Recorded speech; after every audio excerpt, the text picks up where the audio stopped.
Jana Library here. Like I said in my previous video, I was going to follow up with an Afterthoughts video on Skyrim. I'm probably going to talk about the things that I particularly liked about Skyrim, starting with the dragons. When I first saw the trailer for Skyrim, probably as far back as 2012, I can't quite remember.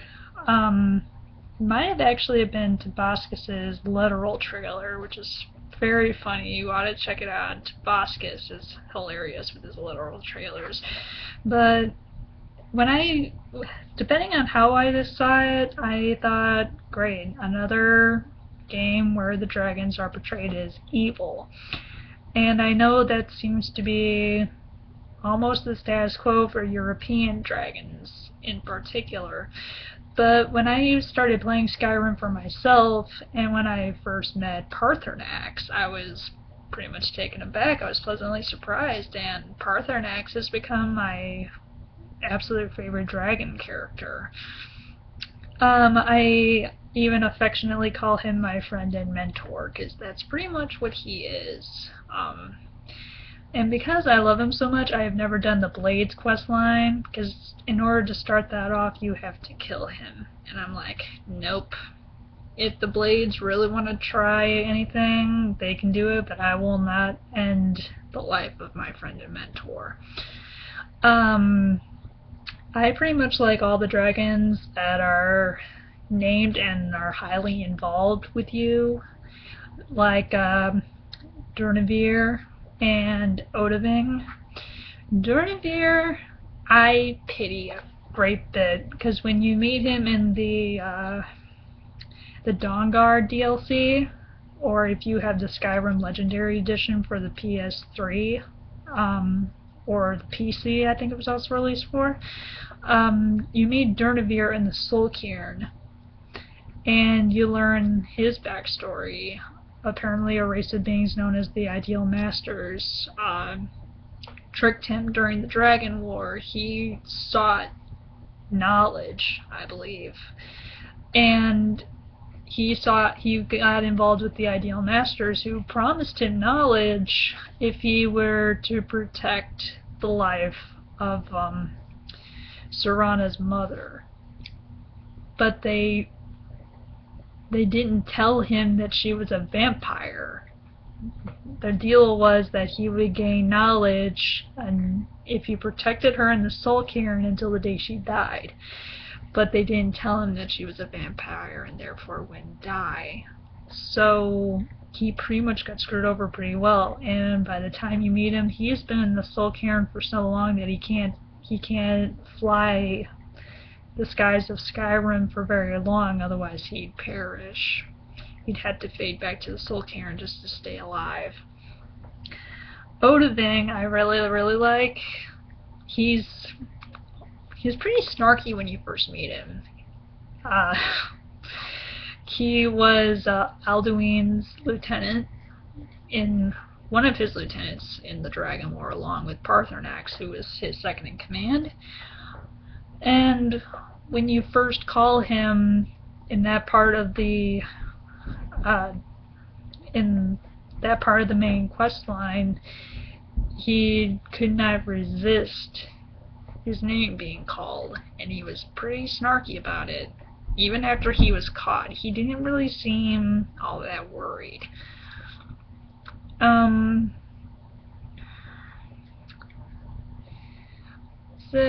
And actually, before I even played the Dawnguard add-on for Skyrim, one of the shouts that I used the most was calling Odahviing, because there's just something that is so cool about having a dragon come to your aid, and it really helped with clearing out the outer battlements of abandoned forts that are overrun by either bandits or Forsworn.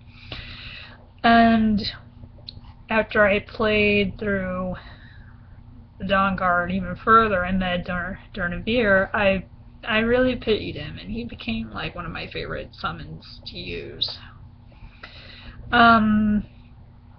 Another character I really like is Miraak. He is probably one of my favorite antagonists, and I have like what I call the Dragonborn Triad series of one-shots on both my DeviantArt page and my fanfiction.net account. Again, I will have my DeviantArt page in the description. Which pretty much focuses on my Dragonborn areas interactions with Mirek, but I just love Mirek a lot, especially that accent. And here's a fun fact. His voice actor, Peter Jessup, was the voice for Albert Wesker in Resident Evil 2. So that was actually kind of interesting. Whenever I defeat Mirek, whether it's as Arya or as Kalisa, who's my Khajiit Dragonborn, I take everything. I loot everything from him, and I try to have a house with a mannequin on it, so I set the robes up on that mannequin, and I put his sword and staff on a couple of the weapons plaques. Mirek just kind of, the kind of dynamic you can imagine having with him as your own Dragonborn is pretty much whatever you want it to be. For me, personally, he is something of a rival, because he is the first Dragonborn, while you are the last.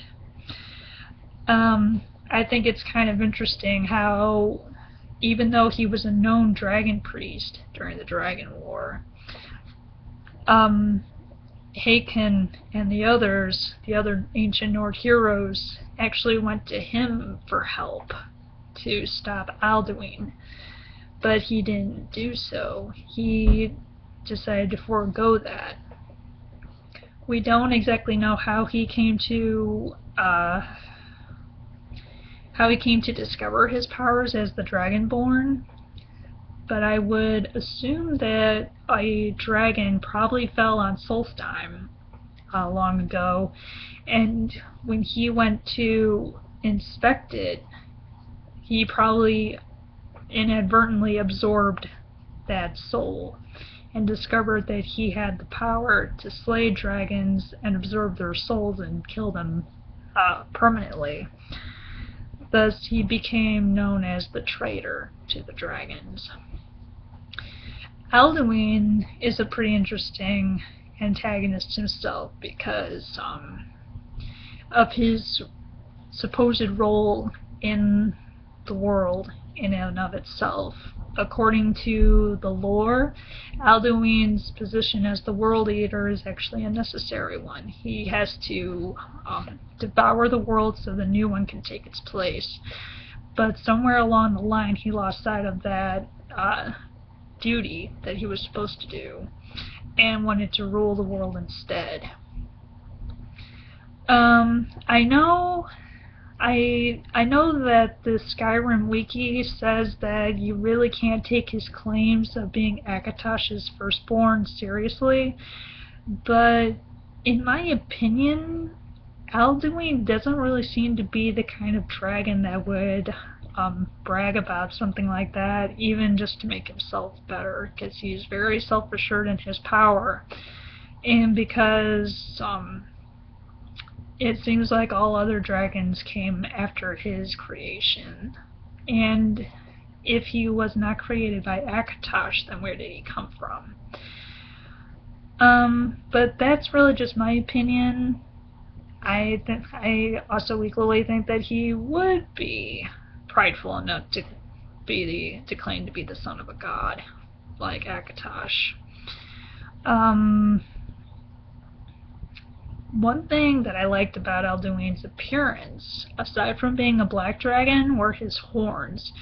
Most other dragons that you fight have pretty generic looking horns, with the exceptions being like Paarthurnax with a lot of his broken spikes, and Odahviing having a ring of horns around his head, and Dornavir's horns, which make him look like a necromancer, which is why he was in the Soul Cairn in the first place. He wanted to gain the knowledge of necromancy from the Ideal Masters, and he does have that look of a necromancer. even if he wasn't a zombie. Alduin's horns really prove to you the massive deal that he was during the Dragon War, because his horns give him the look of a lord, in my opinion. So it's really no surprise that he was considered the strongest of the Dove. That's the other thing that I liked about the dragons, was their language. Thuum.org is a site that was made by fans. It is dedicated solely to teaching Dove Azul, the dragon's tongue, as a second language. It was basically started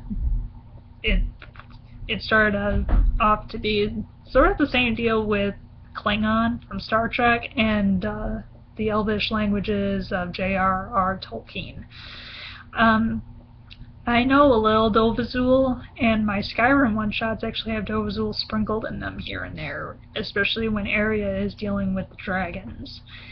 And I just think it's a pretty interesting language.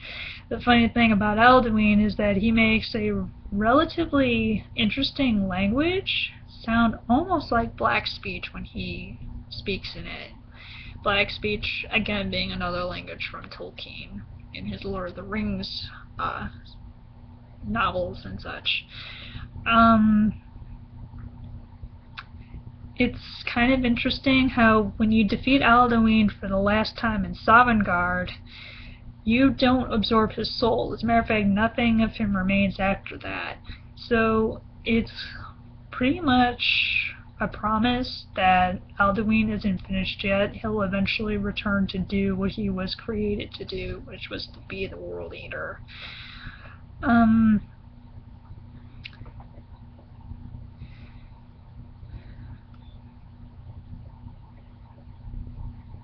Alduin's just a very interesting character to me for all that reason. You definitely know that that in the Nordic pantheon at least, he is the god of destruction, and that pretty much proves that he is above and beyond any other dragon. The fact that you cannot absorb his soul when he dies. I'm going to talk a bit about why I'm a Stormcloak. I know I mentioned in my first or second video that I support the Stormcloaks wholeheartedly, probably because as a typical American, I like a good rebellion. When I first started playing Skyrim, I didn't really want to join any of the factions that are available. I actually up and out destroyed the Dark Brotherhood as my Nord Dragonborn area. But I didn't initially want to join any of the groups. Initially, the only reason why I joined the Stormcloaks on that save file was to get a hold of the house in Windhelm because of the mannequins and such. And I think at that time, I was already pretty deep into the Dragonborn add-on where you fight Mirek, and I wanted to have the mannequins available for if he left behind something to be looted, which in that case would be his robes, his mask, and his weapons. But after playing through the Civil War and really seeing exactly what they're fighting for, what Ulfric's Stormcloak stands for, I started thinking, this is a man I could get behind if I had the choice in real life.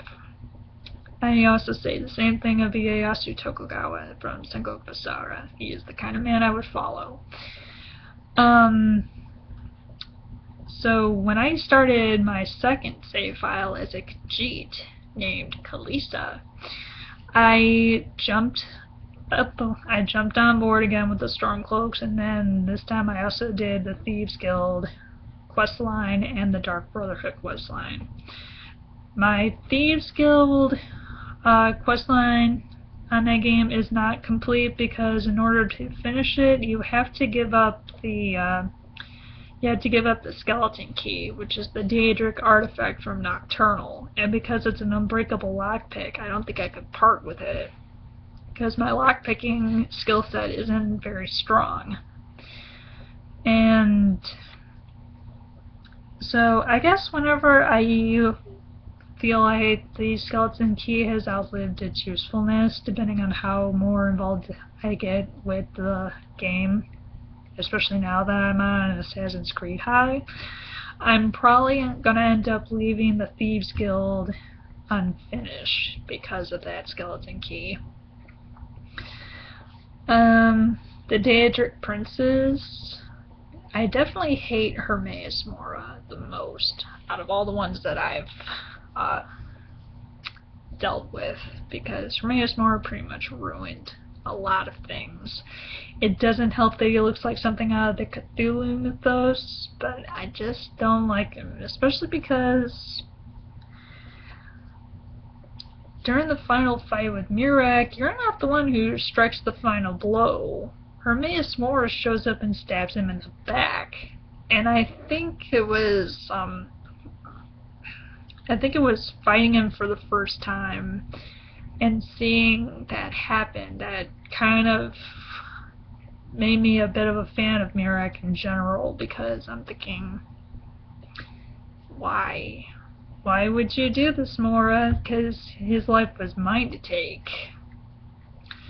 And I guess depending on where you are in the main storyline, Miraak's soul is worth up to 10 dragons, which kind of says something. So not only are you getting back any souls that he stole from you after you meet him for the first time, you also get his soul, which is worth at least 10.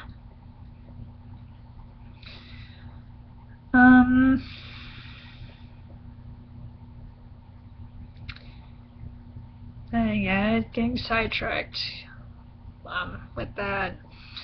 Another reason why I grew to really like Ulfric Stormcloak was that speech he was giving to Kalmar Stonefist when you first arrive in Windhelm and go to the Palace of the Kings.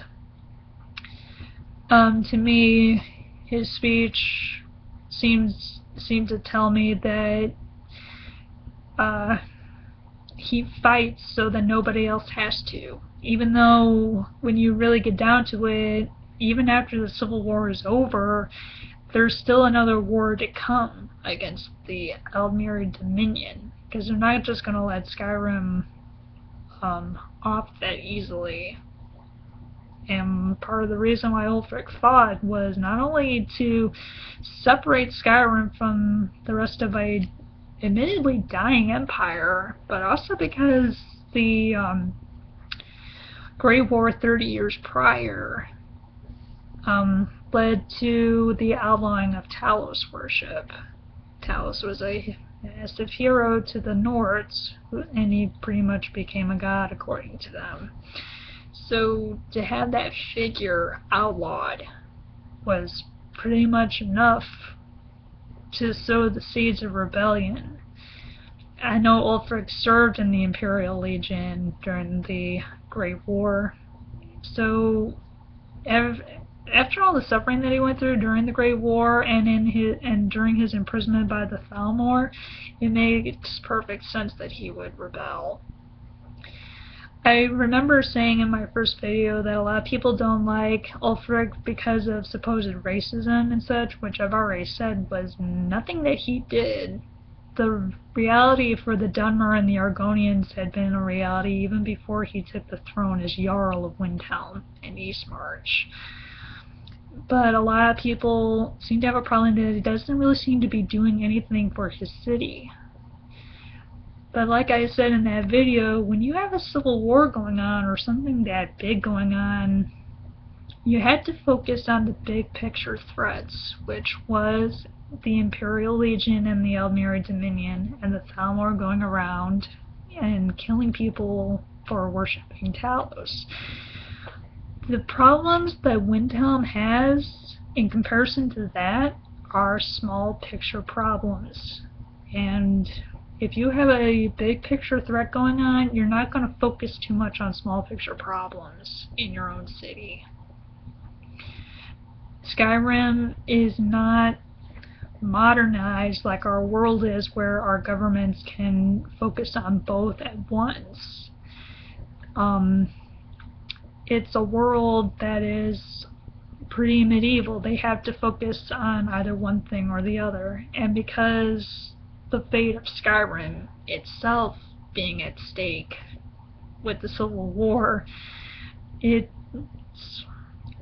I'm not exactly saying it's okay that Ulfric's ignoring it, but it does justify it a little bit, because he is the Supreme Commander for the Stormcloaks.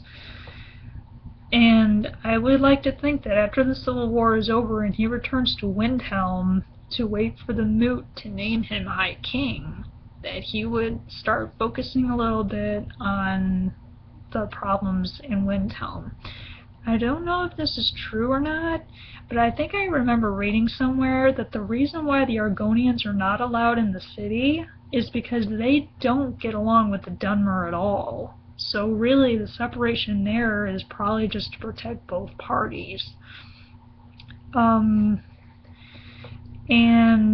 I know that one of the excuses that the Nords in-game give for the Dunmer living in relative squalor in Windhelm was because they neither supported or not support the Stormcloaks, because the Dunmer just do as they do. And even if you were to join the Imperial side for the Civil War, and you put another Jarl in place after killing Ulfric, there's really no guarantee that things would get any better for either the Argonians or the Dunmer. So really, what difference does it make who's sitting on the throne? Things would probably not change very much. And Nords, in particular, just don't really like elves because of what the Aldmeri Dominion has done.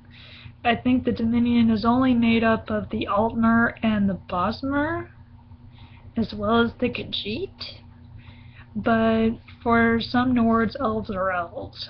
Another reason why I don't think Ulfric is as racist as people accuse him of being is that he allows a Dunmer to own a farm outside the city walls. And this Dunmer also employs a Nord. I think in terms of how Skyrim works, if you wanted to own land, you'd have to go through the Jarl or his steward, and if either Ulfric or Yorleif had a problem with a Dunmer owning land, then it probably would not have happened. But just the fact that this Dunmer does own land kind of says something, that Ulfric is not as heartless as people would like him to think. I do have to agree that even though I haven't really played much of the Elder Scrolls at all, I really can't speak for how well the Empire was in games like Morrowind or Daggerfall, but I think I know enough about the lore to know that the Empire just isn't as strong as it used to be. So they pretty much were asking for the Civil War to happen. And Ulfric, the Bear of Eastmarch, took it upon himself to free Skyrim from an empire that was no longer serving in Skyrim's best interest. And Skyrim was not even the first one to rebel or even attempt to secede from the empire. I think Morrowind also left the empire. That's the other thing. A lot of people pretty much accuse Ulfric of doing things in such a way where that pretty much like abandoning the empire in a sense, because if you remember, or if you know this, Talos was once Tiber Septim, one of the emperors, people say that Ulfric is abandoning that ideal. He was pretty much abandoning one of the greatest emperors ever, the one who became a god, just by wanting to rebel. But I'd have to say that the Empire from Skyrim's day just isn't the Empire that Tiber Septim had unified.